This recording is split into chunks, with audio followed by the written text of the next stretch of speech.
In this video, I'm going to show you how you can get the face cam camera here in Roblox.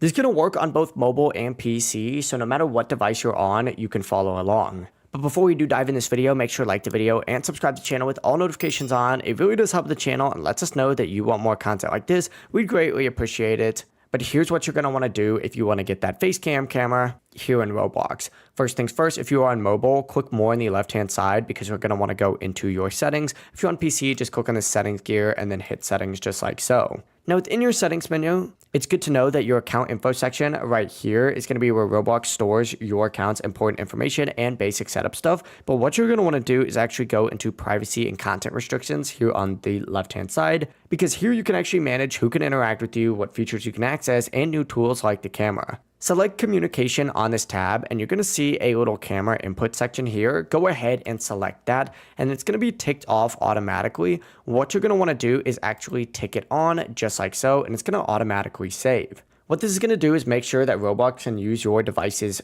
face camera during games that actually do support it. But that's it. Once you do have it enabled, your camera can be used in supported Roblox experiences. You can back it out and test it in any game with face cam features. But that's really all you have to do. If you do have any questions, don't hesitate to ask us down in the comment section below. And before you do leave this video, make sure to like the video and subscribe to the channel with all notifications on. We'd greatly appreciate it. Have a great rest of your day. Peace.